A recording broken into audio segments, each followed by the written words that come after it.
I didn't cry when I caught him. I memorized everything instead. The way the kitchen light flickered above us, the way his voice dropped when he said her name, the way my own heartbeat slowed like it was choosing survival over love. That was the moment something inside me went quiet. Not broken, just colder. I stood there in the apartment we had just finished paying for, 1,200 square feet of shared plans and borrowed promises, and realized none of it was mine anymore. Daniel turned, saw me, froze for half a second, just enough to tell me he knew he'd been caught. And then he started talking, fast, messy, reaching for excuses that sounded like strangers wearing his voice. I didn't listen. I watched. I watched how quickly he shifted from guilt to justification, how easily he tried to rewrite what I had just seen. It wasn't the betrayal that hurt the most. It was how small he made it seem, like I was supposed to accept it, like I was supposed to stay, my fingers curled around the strap of my bag, steady, controlled. No shaking. That scared me more than anything. I should have been devastated, should have been yelling, crying, throwing something, anything. But I felt precise, like every emotion had been filed into a neat, unreachable place. Emily, it's not what you think, he said, stepping closer, reaching for me like he still had the right. I stepped back. 1 inch. That was all it took to change everything. You're right, I said quietly, my voice so calm it didn't sound like mine. It's exactly what I think. Silence filled the room, thick and final. The other woman grabbed her things, slipped past me without a word. I didn't look at her. She wasn't the point. Daniel was still talking, still trying to fix something that had already collapsed. I walked past him, picked up my keys from the marble counter we chose together, the one he said would last us a lifetime. Funny how lifetimes shrink in seconds. Where are you going? He asked, and there was something new in his voice now, fear. I paused at the door, just long enough to let him feel it. I don't lose, I said, my hand on the handle, the metal cold against my skin. I replace. I left before he could answer. The hallway outside smelled like fresh paint and someone else's dinner, normal things that didn't match the way my world had just tilted. I walked to the elevator, pressed the button, watched the numbers count down like a slow, deliberate countdown to something I couldn't name yet. My reflection in the mirrored doors stared back at me. Same face, same dress, same woman who said yes to a future that no longer existed. But there was something different in my eyes, something sharper. The elevator opened with a soft chime, and I stepped inside without hesitation. As the doors closed, I realized I wasn't running away. I was moving forward. I just didn't know yet that the next door I would walk through wouldn't lead to another man like Daniel. It would lead to someone who didn't ask, didn't explain, didn't pretend. Someone who saw everything I had just lost and understood exactly how to turn it into power. I walked out into the night without a destination, just motion, just distance, just the quiet hum of the city swallowing what was left of me. The air felt colder than it should have been for late spring, or maybe it was just me. I kept walking past storefronts with their lights half dimmed, past couples laughing over late dinners, past reflections that did not look like they belonged to me anymore. My phone buzzed once in my hand. Then again, Daniel's name lighting up the screen like it still had power over me. I turned it off without reading a single word. Silence was cleaner. Silence did not beg. I reached the curb just as a black car rolled to a stop in front of me, smooth, deliberate, like it had been waiting. I did not think much of it at first, just another expensive vehicle in a city that runs on money and secrets. But then the window lowered halfway, and a voice, low and controlled, cut through the noise around me. You are standing in the middle of the street, he said, not loud, not rude, just certain.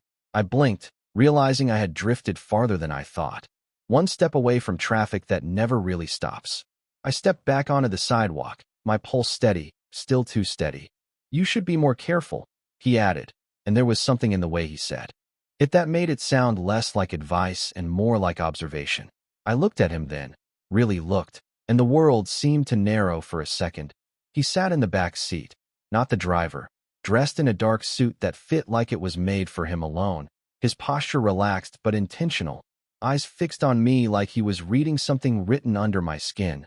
There was no curiosity in his expression, only recognition. That unsettled me more than anything. I am fine, I said, my voice even, matching his tone without thinking. His gaze flickered, just slightly. like I had confirmed something he already suspected. No, he replied quietly. You are not. It should have annoyed me, the assumption, the confidence, but instead it felt accurate in a way I did not want to admit. I crossed my arms, a small barrier, a habit I had not used in years. Do you always stop strangers to analyze them? I asked. The corner of his mouth shifted, not quite a smile. Only the ones who look like they just ended something important, he said. My breath caught, just for a fraction of a second, and I hated that he noticed. Of course he noticed. Men like him noticed everything. And what makes you think that? I challenged, but there was less fight in it than I intended. He leaned forward slightly, the dim streetlight catching the sharp lines of his face, the calm intensity in his eyes. Because you are not angry, he said, each word measured, deliberate. You are deciding. That landed harder than anything Daniel had said all night. Deciding, not reacting, not breaking, deciding. I straightened, uncrossing my arms, something inside me aligning with that word. And if I am? I asked. He held my gaze without hesitation. Then you should choose carefully, he said, because decisions made in moments like this tend to change everything. A car passed behind him, headlights cutting through the space between us before fading again, and for a second it felt like the world had narrowed down to just this conversation. This stranger who spoke like he already understood the direction I was about to take. What if I want that? I said, softer now, more to myself than to him. His eyes did not soften, but something in them shifted, deeper, more focused. Then you need more than distance, he replied. You need leverage. The words settled between us. Heavy, unfamiliar, dangerous. I should have walked away then, should have dismissed him as another man who thought he could insert himself into someone else's story, but my feet stayed exactly where they were. And you have that? I asked before I could stop myself. This time, he did smile, just slightly, just enough to feel intentional. I have what people ask for when they realize what they have lost, he said. I stared at him, the city noise rushing back in around us, louder now, sharper, like everything was waiting for my next move.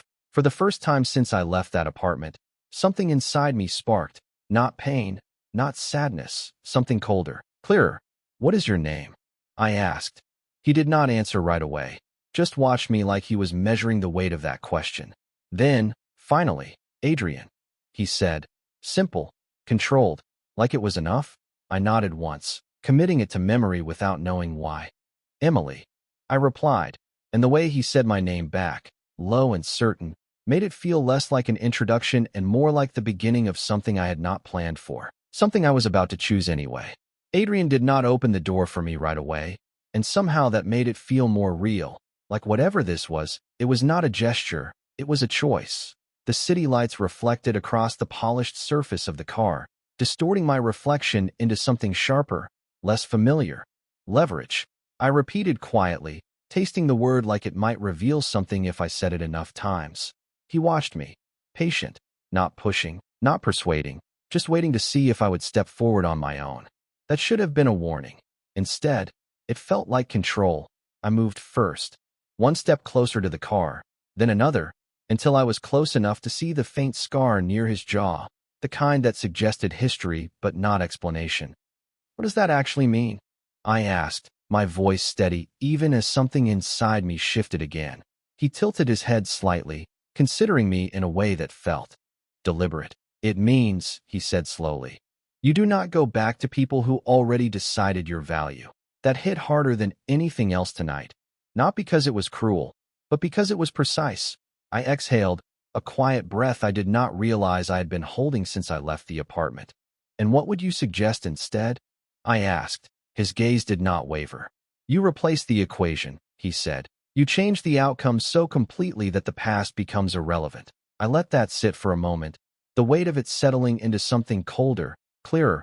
I thought about Daniel, about the way he had looked at me when he realized I was not going to argue, not going to beg, not going to stay. I thought about how quickly he had tried to fix it once he realized he might lose something he assumed was permanent, something in me hardened at that memory. You talk like you have done this before, I said.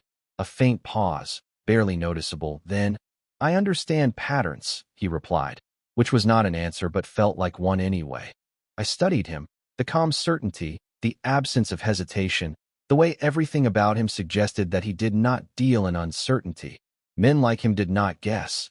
They decided. And what do you get out of it? I asked, because nothing in this world came without a cost. His expression did not change, but his eyes sharpened slightly, like I had finally asked the right question. Clarity, he said. And sometimes opportunity. Opportunity. The word lingered, dangerous in its simplicity. I should have asked more, should have pushed further, but instead I found myself asking something else entirely. What kind of opportunity? I said. He leaned back slightly, giving me just enough space to think, to step away if I wanted to. I did not. The kind that benefits both sides, he said. If they are willing to be honest about what they want. Honest. That almost made me laugh.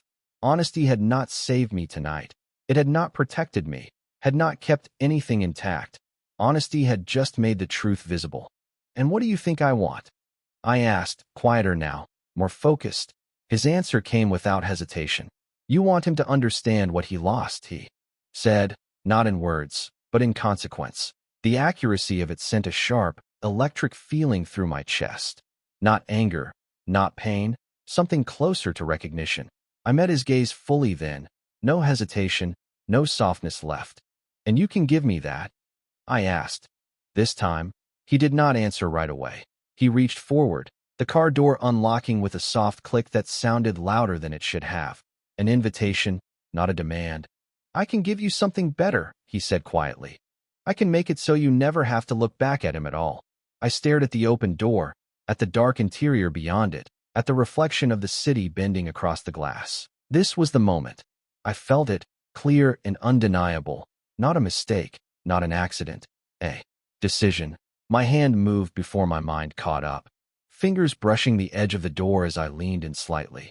If I step into that car, I said, my voice low, controlled, there is no going back to normal.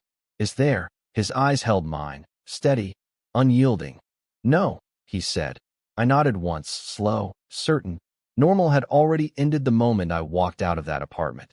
This was just the part where I chose what came next. And for the first time that night, I felt something close to certainty. Not about him, not about what this would become, but about myself. I stepped inside. The door closed behind me with a soft, final sound that felt louder than it should have, like something sealing into place. The interior of the car was quiet, insulated from the city, the noise outside fading into a distant hum that no longer belonged to me. I sat back against the leather seat, hands resting still in my lap, aware of every breath, every second, every choice I had just made. Adrian did not speak right away. Neither did I. The silence was not uncomfortable, just deliberate, like he was giving me space to reconsider, or more likely, confirming that I would not. The car began to move, smooth and steady, pulling away from the curb without hesitation. I watched the street through the tinted window, the familiar turning unfamiliar as we drove past it, each block putting distance between me and the life I had just left. Where are we going? I asked finally, my voice calm, matching the controlled rhythm of everything around me. Somewhere quieter, he replied, his tone unchanged, like the destination mattered less than the conversation that was about to happen. I nodded slightly, accepting that answer for what it was. Nothing about him felt rushed. Everything about him felt intentional. I turned my head just enough to look at him again, studying the details I had only caught in fragments before. The way he held himself, the way his attention did not drift, the way he seemed completely present without being intrusive. You still have not explained anything, I said, not accusing, just stating a fact. He glanced at me briefly, then back ahead, like he already knew exactly how much to reveal. Explanation depends on interest, he said. Most people prefer simple answers. I let out a quiet breath that almost resembled a laugh. I am not most people, I replied. Something in his expression shifted, subtle but real, like that. Was exactly the response he had expected. No, he said. You are not. The car turned onto a quieter street, the lights softer, the buildings more private, less crowded. I could feel the shift in the environment the same way I could feel the shift inside myself. Everything narrowing, focusing. Then try me, I said, my voice steady, meeting his gaze without hesitation. A brief pause. Then he leaned back slightly. considering his words with the same precision he seemed to apply to everything. You walked away without asking him to stay, he said. That is rare. I did not respond immediately. Instead, I let the memory pass through me again, clearer now, sharper. Staying would have changed nothing, I said quietly. It would have just made me smaller. He watched me for a moment longer than before, like he was measuring something deeper than my words. And now? He asked. I looked forward again. The city lights stretching into long lines across the glass. Now I decide what he sees. When he looks at what he lost, I said. The words came easily, naturally, like they had been waiting for me to catch up to them. Adrian nodded once, slow, approving, not of me, but of the clarity. Good, he said, because that is where I come in. The car slowed as we approached a building set back from the street, its entrance understated but unmistakably private. The driver pulled to a smooth stop, the engine quieting to a low hum. Adrian turned slightly toward me now, fully, his attention no longer divided. What I offer is simple, he said, his voice lower, more focused. A controlled outcome. I held his gaze, not looking away, not flinching. And what does that cost? I asked, because I understood enough to know there was always a cost. He did not hesitate this time. Honesty, he said. From you. That almost caught me off guard. Not money, not obligation, not something tangible. Honesty. About what? I pressed. He studied me for a second, then answered. About what you are willing to become to get what you want. The question settled between us, heavier than anything else he had said. I felt it, the edge of it, the line I was standing on. I thought about the version of myself from a few hours ago, the one who believed in plans and promises and a future built on something stable. She would not recognize this moment. She would not recognize me. And if I already crossed that line? I asked quietly. Adrian's expression did not change, but there was something in his eyes now, something sharper, more certain. Then you are exactly where you need to be, he said. The driver stepped out, moving to open the door, but I did not move right away. I sat there for one more second, letting it settle, letting the weight of this decision fully reach me. Then I reached for the handle myself, pushed the door open, and stepped out into a world that did not ask who I used to be. The building did not announce itself with lights or noise. It stood quiet, deliberate, like it did not need attention to prove its importance. Glass and steel, perfectly measured, the kind of place that did not exist on maps for people like me. I stepped onto the polished stone entrance, my heels making a soft echo that felt louder than it should have, like the space itself was listening. Adrian walked beside me, not ahead, not behind, exactly aligned, like this was already a partnership even. Before I agreed to anything, the doors opened before we reached them, not automatically, but because someone inside had already decided we would enter. That detail did not go unnoticed. Inside, everything was controlled, the lighting warm but precise, the air cool and clean, no clutter, no noise, just quiet efficiency. A man in a dark suit nodded once as we passed, not greeting, not questioning, just acknowledging Adrian's presence with the kind of respect that did not need explanation. I felt it then, the shift, not just in environment, but in power. This was his world. I was just stepping into it. We moved toward a private elevator, the doors already open, waiting. I glanced at him briefly, then stepped inside without hesitation. The doors closed, sealing us into a space that felt smaller than the car, more focused. You planned this, I said, not as a question. He looked at me, calm, unreadable. I prepare for possibilities, he replied. That answer told me everything and nothing. At the same time, the elevator moved smoothly, the numbers climbing without sound, each floor taking me further away from the version of my life I had left behind. I watched the reflection of us in the mirrored wall, the contrast almost unsettling. Me, still in the same clothes from earlier, still carrying the remains of a day that had ended something. Him, composed, untouched, like nothing in his world ever happened by accident. You knew I would get in the car, I said quietly. He did not deny it. I knew you would not go back, he corrected. That distinction mattered. I exhaled slowly, letting that settle. When the elevator stopped, the doors opened to a private floor, no signage, no indication of what existed beyond it. Just space, quiet, controlled. I stepped out first this time, not waiting for him, not asking for permission. The room ahead was expansive, floor-to-ceiling windows stretching across one side. The city laid out below like something distant, something manageable. I walked toward the glass, my reflection merging with the skyline, the height making everything below feel smaller, less significant. For a moment, I just stood there, taking it in, not the view, but what it represented: distance, control, perspective. People think revenge is loud. Adrian's voice came from behind me, steady, measured. It is not. I turned slightly, enough to see him without fully breaking my focus. Then what is it? I asked. He stepped closer, not invading, just present. It is precision, he said. It is choosing exactly what someone sees when they realize they made the wrong decision. My fingers brushed lightly against the cool glass, grounding myself in the moment. And you think marriage is precision? I asked, finally saying it out loud. The words sitting heavier now that it existed between us. There was no reaction of surprise, no hesitation. He had been waiting for me to get there. I think it is a statement that cannot be ignored, he said. I turned fully then, facing him, the distance between us intentional, balanced. You are suggesting I marry you, I said, not asking, just confirming. He met my gaze without flinching. I am suggesting you make a move that changes the entire board, he replied. The room felt quieter somehow, like even the city outside had paused. I studied him, not his face, but his certainty, the way he spoke like outcomes were something he shaped, not something he hoped for. And what do you get out of that? I asked again, because the answer mattered more now than it did before. He held my gaze for a moment longer than necessary, then said, alignment. I frowned slightly, the word unfamiliar in this context. Explain, I said. He did not look away. Two people with clear objectives tend to achieve more than one person acting alone, he said. You want to redefine how you are seen.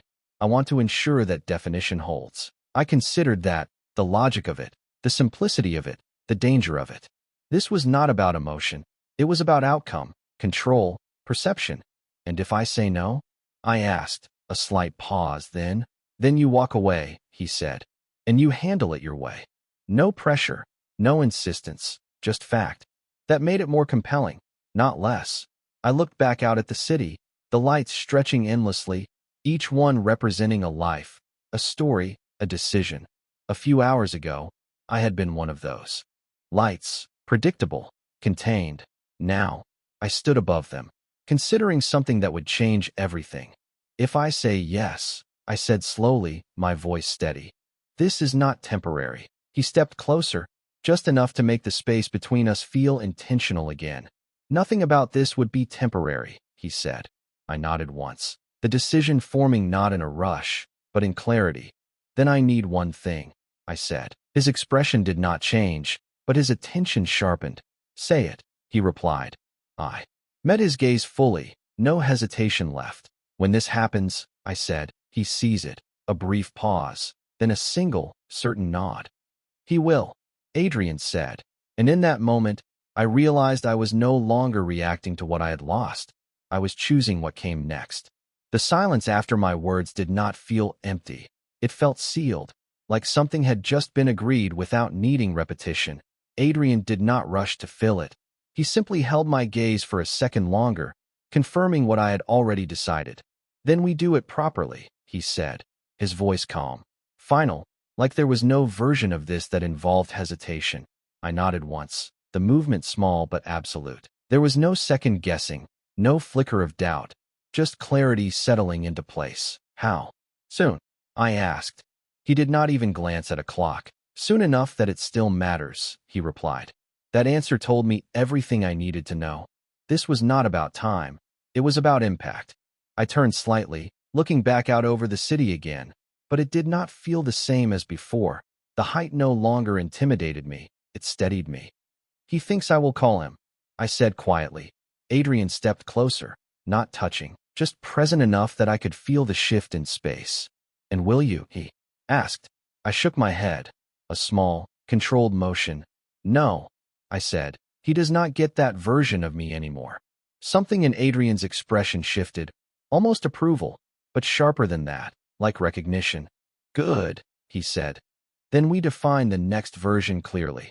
I turned back to him fully, meeting his gaze without hesitation. Tell me what that looks like, I said. He did not speak right away. Instead, he reached into his jacket and pulled out a phone, unlocking it with a precise movement. A moment later, he handed it to me. The screen showed a document, clean, minimal, structured, not a contract in the traditional sense, but something close. Terms, expectations, boundaries. I scanned it quickly, my eyes catching key phrases: public appearance, shared residence, discretion, duration undefined. There was no language about emotion, no assumptions, just clarity. This is your version of marriage, I said, handing the phone back. This is structure, he corrected. Marriage is what people call it when they need a name. I almost smiled at that. The logic of it, the distance from anything sentimental. And you trust me to follow this? I asked. He met my gaze steadily. I trust that you would not have stepped into this if you were uncertain, he said. That landed with more weight than I expected. Trust, not blind, but calculated. I looked at the space around us again, the quiet precision of everything, the way nothing here felt accidental. This was not chaos. This was control. There is one more thing, I said. He nodded slightly, signaling for me to continue. I do not want to be hidden, I said. If this happens, it is visible. His response was immediate. It will be, he said. No hesitation, no negotiation. Visible meant impact, and he understood that. I exhaled slowly, feeling the last piece fall into place. Then we do it, I said. The words were simple, but they carried everything. Adrian held my gaze for a second longer, then inclined his head slightly, a gesture that felt less like agreement and more like confirmation. Then we begin, he said. He turned slightly, pressing a button near the wall. Somewhere beyond the room, movement began, quiet, efficient, like a system activating. I watched him for a moment, the way he moved, the way everything around him responded without question. This was not just a man. This was an environment shaped around him. Emily, he said, drawing my attention back. I looked at him, fully present. When this is done, he continued, his voice lower now, more focused. You do not look back. It was not a warning, not a demand, just a statement. I considered it for a second, then nodded once. I already stopped, I said, and for the first time that night, I felt it completely.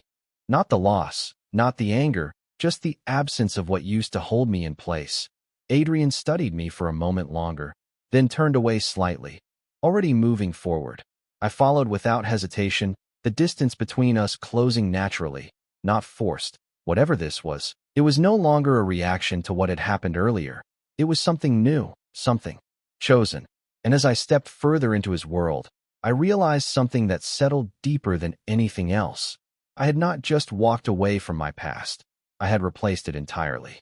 The next morning did not feel like a new beginning. It felt like a continuation of a decision I had already made. I woke up in a room that was not mine, in a bed that felt too perfect to belong to the version of me from yesterday. The sheets smooth, the air quiet, the city distant beyond the glass. For a second, I stayed still, not disoriented, just aware. Everything about this place reminded me that I had crossed into something structured, something intentional. I sat up slowly, my mind clear, not clouded by regret or hesitation, just focused. The events of the night before did not feel like a dream. They felt precise, like steps in a sequence that had already been set in motion.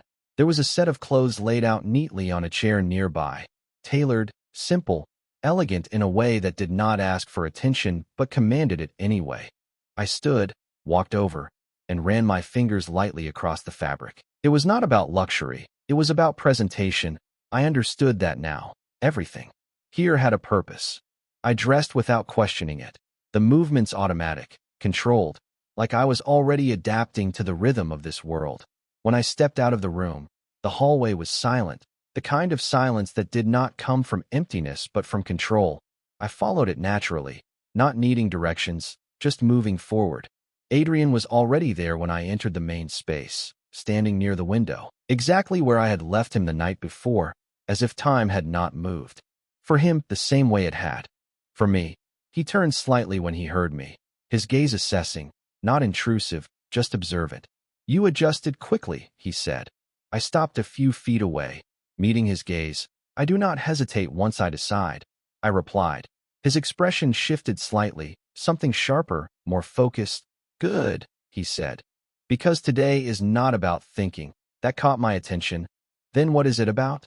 I asked. He gestured toward the table behind him, where a small box rested, dark, minimal, unmistakable in its purpose. I walked closer, my steps steady, my attention narrowing. The box was not opened, but I already knew what it contained. I looked at him briefly, then back at it. This is sooner than I expected, I said. Expectation is what slows people down, he replied.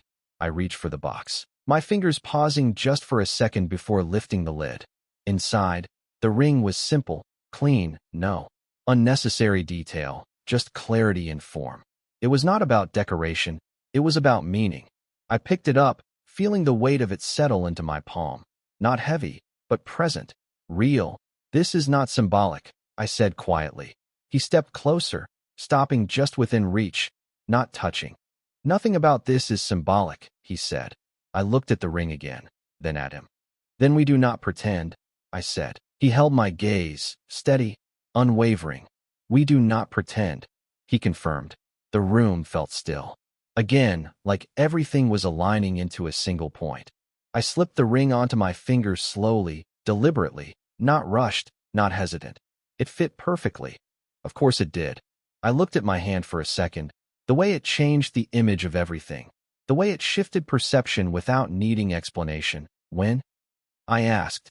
Adrian did not look away. Today, he said. That word landed with finality, not pressure, just certainty. I nodded once, accepting it without question. There was no reason to wait, no benefit in delay. This was about impact, about timing, about control. Then he will see it today, I said. Adrian's expression did not change, but there was something in his eyes now, something sharper, more defined. He already will, he replied. I exhaled slowly, not from nerves, but from clarity. I turned slightly, catching my reflection in the glass again, the city stretching out behind me. The woman staring back was not the same one from yesterday. Not because of the ring, not because of the place, but because of the decision. I thought this would feel different, I said quietly. Adrian stepped closer, his presence steady, controlled. It does, he said. You just have not named it yet. I considered that for a moment, then nodded slightly. He was right. It was not revenge. Not anymore. It was something cleaner, something sharper, control. And for the first time, I understood exactly what that meant. The ceremony was not what I expected, which meant it was exactly what it needed to be. No crowded church, no long aisle, no audience waiting for a performance. Just a private room with clean lines, quiet lighting, and a man who treated this moment like a decision instead of a spectacle. I stood across from Adrian, the distance between us measured, intentional, not romantic, not distant, just precise. A single official stood nearby, neutral, efficient, already prepared, already aware that this was not something to question. I could feel the ring on my finger, not heavy, but present, a constant reminder that this was real, that everything had already shifted. Adrian did not look away from me, not once, his focus steady, like he was confirming something beyond the words that were about to be said. Are you certain? The official asked, not out of doubt, but obligation. I answered before the silence could stretch too far. Yes, I said, my voice even, controlled, without hesitation. Words settled into the room like it belonged there. Adrian's response followed, just as steady, just as certain. No pause, no reconsideration. The process moved quickly after that. Signatures, confirmations, details handled with quiet efficiency. I signed my name without stopping, without looking back at it, without needing to read it twice. Emily Carter no longer felt incomplete on its own. It felt like a transition point, not an ending. When it was done, the official nodded once, collected the documents, and left without unnecessary words, closing the door behind him. With the same quiet finality that had followed every step of this process, the room fell silent again. Just the two of us, the city stretching out beyond the glass like it always had, unchanged, unaware. I exhaled slowly, not because I was nervous, but because something had settled fully into place. I looked down at my hand again, at the ring, at what it represented now, not emotion, not promise, but position. That was efficient, I said quietly. Adrian stepped slightly closer, not invading, just present. Efficiency removes doubt, he replied. I nodded once, understanding that more clearly than I expected. Doubt had no place here, not in this decision, not in what came next. Then what happens now? I asked. His gaze did not shift, not even slightly. Now it becomes visible, he said. The words carried weight, not loud, but undeniable. I felt something tighten slightly in my chest.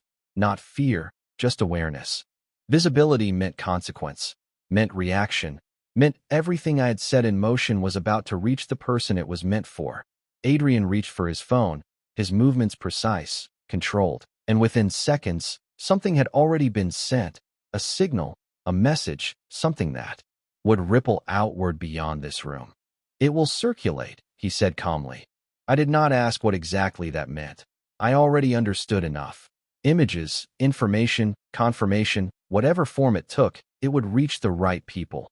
It would reach him. I walked toward the window again, my reflection meeting me halfway, the city stretching endlessly behind it.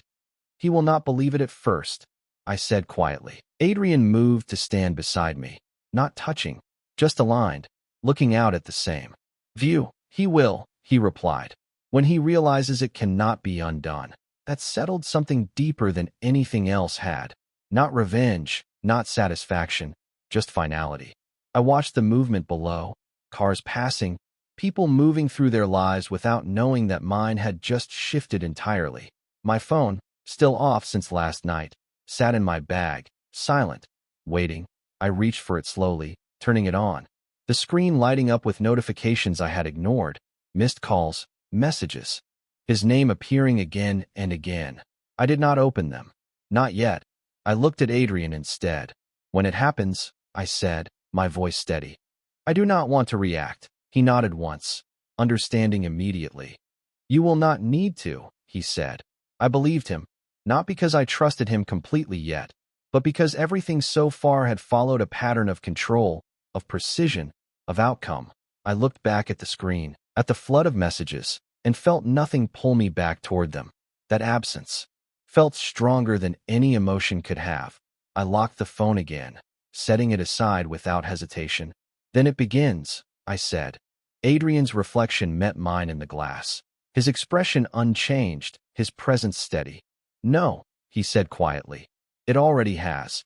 And as I stood there, looking out at a city that suddenly felt smaller, I realized something that settled deeper than anything else. I did not marry him to destroy my past. I married him to make sure it could never reach me again. It did not take long for the world to respond. Within minutes, my phone lit up again, not just with Daniel's name anymore, but with numbers I did not recognize, messages layered on top of each other like noise trying to force its way back into my life. I did not rush to read them. Instead, I watched the screen for a moment, the way it kept lighting up, the way it insisted on being seen. Adrian did not look at the phone. He looked at me. That mattered more. This is the part where most people react, he said quietly. I turned the phone over in my hand, feeling the weight of it, the past trying to pull at something that was no longer there. I am not most people, I replied. His expression did not change, but there was something in his eyes, something sharper, like confirmation. I unlocked the screen slowly, deliberately, not out of urgency, but out of control. The first message opened without hesitation. Daniel's words filled the screen, fragmented, inconsistent, moving from confusion to denial to something closer to panic. I read them once, not absorbing every detail, just enough to understand the pattern. He did not understand. Not yet. I scrolled further, more messages, more attempts. To reach me, to explain, to reverse something that had already been replaced. My thumb paused, not because I was tempted to respond, but because I realized something important. He was still reacting. I was not. I locked the phone again and set it down without replying. The silence that followed felt stronger than anything I could have said. He will try to see you, Adrian said, his voice calm, measured. I nodded slightly. already expecting that. He will not, I said. Adrian glanced at me. Just briefly. You are certain? He asked. I met his gaze without hesitation. Yes, I said. Because if he does, he will see exactly what he chose to lose. The words settled between us. Not emotional, just factual. Adrian nodded once, slow, deliberate. Then it is handled, he said. I turned back to the window. The city still moving, still alive. Completely unaware of the shift that had just taken place above it. I watched the streets below, the patterns, the movement, the way everything continued without interruption. That used to comfort me. Now it felt distant, like something I no longer needed to belong to. This was never about him, I said quietly, more to myself than to Adrian. He did not interrupt, did not correct, just listened. It felt like it was. I continued, my voice steady, controlled. But it was not. I looked at my reflection again, the ring catching the light, subtle, undeniable. It was about me deciding what I accept, I said. Adrian stepped closer, his presence steady, aligned. And what do you accept now? He asked. I did not hesitate. Nothing less than control, I replied. The answer came without effort, without doubt, like it had been there all along waiting for me to say it out loud. He studied me for a moment, then nodded once, not approving, just recognizing. Then you will not lose it again, he said. I believed that, not because of him, not because of what this marriage represented, but because of the decision I had made. I reached for my phone one last time, not to read, not to respond, but to finish something. I opened the messages, selected his contact, and blocked it. No hesitation, no second thought, just a clean, final action. The screen went still, silent again. I set it down, the past no longer able to reach me through it. I exhaled slowly, feeling the last thread disconnect. Adrian did not speak. He did not need to. The room was quiet again, controlled, precise. I looked at him, really looked this time, not as a solution, not as a reaction, but as a choice I had made fully aware. This changes everything, I said. He held my gaze, steady, unwavering. That was the point, he replied. I nodded slightly, understanding. That now in a way I had not before. I turned back to the window. The city no longer something I was trying to escape, but something I was now above, separate from, defined differently within. And in that moment, I realized the truth that had been building since the night before. I did not marry him to destroy someone else's life. I married him to make sure mine could never be reduced again.